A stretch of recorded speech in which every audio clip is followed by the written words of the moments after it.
করছেন এটাই নিতে চান, তাহলে পিছনের আর রেফারেন্স টানার তো দরকার নেই, তাই না? কথা বুঝলাম, হয়েছে বুঝছি। হইলো, আপনি এখনকার হুম। প্রোডাক্ট নিয়েই আপনি ডিল করেন, ঠিক আছে? আচ্ছা, ঠিক আছে। আর যেহেতু আমার মাইক অন করা, আমি আপনাকে স্পেশালি থ্যাংক ইউ দেই এই জন্য যে আমি অনেক জায়গায় অনেক ঘাটাঘাটি করছি, ট্রাই করছি, আমার ফ্রেন্ড সার্কেল যারা আছে এদের কাছ থেকেও আমি শেখার ট্রাই করছিলাম। তো আসলে এভাবে কেউ কাউকে শেখায় না, আপনি যেভাবে শিখাইলেন এটা অনেকটা, মানে আপনি যে লাস্টে একটা শব্দ উচ্চারণ করছে যে ন্যাচারাল, ওইতে কোনো আর্টিফিশিয়াল কোনো কিছু ছিল না, আসলে সত্যি আর কি। আর আমি এলসির কিছু কাজ জানি, বলছিলাম আপনাকে। তো আমি ওখানটাও দেখলাম যে আপনি খুব ইজিলি আর কি সব জিনিসগুলো এই মানে আমাদেরকে জায়গাগুলোতে অনেকেই বোঝানো। মিজান ভাই, এই জায়গাগুলোতে আমি দেখেছি, আমি নিজেও তো কোর্স করি, ঠিক আছে, এই জায়গাগুলোতে অনেকে এত জটিল করে শেখায় যে একটা ছোট ছোট ইম্পোর্টারের পক্ষে ভয়ে তার ওই জায়গাগুলোতে যাওয়াই সম্ভব হয় না।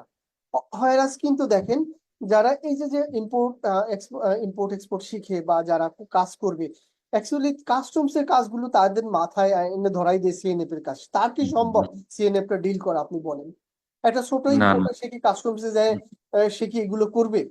সিএনএফ ছাড়া পারবে? তো সেই না। সেই কাজগুলো জটিল করে দেওয়াতে অনেকেই ভয় পায় যে না এটি অসম্ভব, এটি মনে হয় করতে পারবো না, বাট এটি কিন্তু এত কঠিন কোনো কাজ না, ঠিক আছে?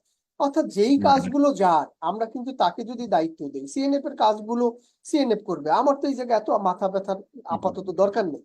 আমি আস্তে আস্তে হ্যাঁ। যদি জানতে পারি, অনেক কিছু তো জানা সম্ভব যদি আস্তে আস্তে, সেটি সময়ের ব্যাপারে, আমি আস্তে আস্তে করতে করতে আমারও অভিজ্ঞতা বাড়বে, আমিও বুঝে ফেলবো। বাট হচ্ছে আমি দেখেছি অনেক জায়গায়, এটাই বললাম যে জটিল করে, এত জটিল করে শেখায় যে অনেকের পক্ষে ধরা সম্ভব হয় না আর কি।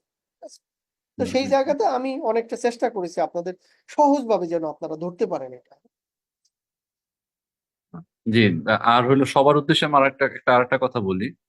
আহ, মানে যার যেই ক্লাসটা বেশি জরুরি মনে হয়, যদি কেউ মনে করে যে আমি আলিবাবা থেকে প্রোডাক্ট আনবো, আলিবাবাটাই আমার কাছে ইজি মনে হয়েছে, ওইটা চাই মানে 1688টা চাইনিজ লেখা, এটা ঝামেলা মনে হয়েছে অনেকের কাছে, যেটা মনে হলো আমার কাছে। হুম হুম হুম তো আমি আমি তাকে বলবো আর কি, আমাদের যারা আর কি আমরা একসাথে যারা কোর্স করলাম, আমি আপনাদেরকে বলবো যে আপনার যেই ক্লাসটা আপনার কাছে সব থেকে বেশি গুরুত্বপূর্ণ মনে হয়েছে ওই ক্লাসটাকে বারবার করে দেখ। আমি যেমন 1688 আমার এটা মাথায় আসে নাই আর কি, আমি আপনার এই কোর্সটা, আমি মানে ওই ক্লাসটা আর কি আমি কয়েকবার দেখছি।